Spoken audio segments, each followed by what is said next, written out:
मैंने इस पेज के दो हिस्से कर दिए। अस्सलाम वालेकुम दोस्तों, शुरू से आप पढ़ते आ रहे हैं। क्या पढ़ते आ रहे हैं जी? सब्जेक्ट, ऑब्जेक्ट और वर्ब। ये क्या है? ठीक है, मैं कहता हूं कि आपने शुरू में अगर कोई चीज सीखी इंग्लिश में तो आपने सीखा होगा कि सब्जेक्ट, ऑब्जेक्ट और वर्ब क्या है, इसका आपस में ताल्लुक क्या है।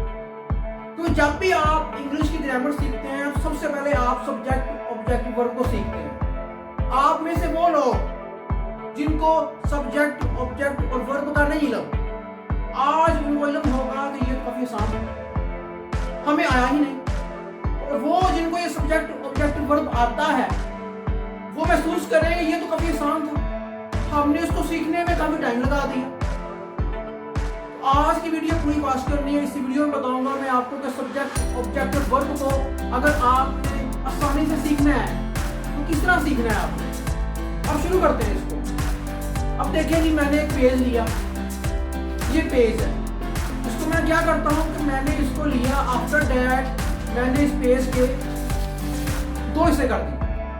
अब इस पेज के दो हिस्से किसने किए? मैंने किए। तो मैं क्या हूं जी?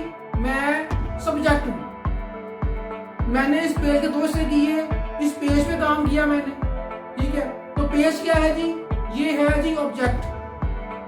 और काम क्या हुआ? इस पेज में दो हिस्से कर दिए, इस पेज में दो हिस्से कर दिए। तो ये जो मैंने काम किया है, इस पेज को दो हिस्सों में तकसीम किया, ये क्या है जी? ये वर्ब है। मैंने किया काम तो मैं सब्जेक्ट हूं, उस पेज पे किया, ये ऑब्जेक्ट है। जो काम हुआ ये क्या है? ये वर्ब है। उम्मीद है कि अब आपको समझ आ गया कि सब्जेक्ट, ऑब्जेक्ट और वर्ब काफी आसान।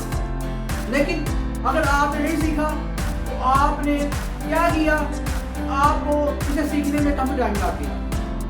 और अगर आपने सीख लिया और अब आपको समझ आ गया होगा कि ये तो काफी आसान था, हमने ऐसे ही इतना ज्यादा टाइम इसको सीखने में लगा दिया। उम्मीद है कि मैंने आपको एक अच्छी मालूमात फराहम की है। शुक्रिया।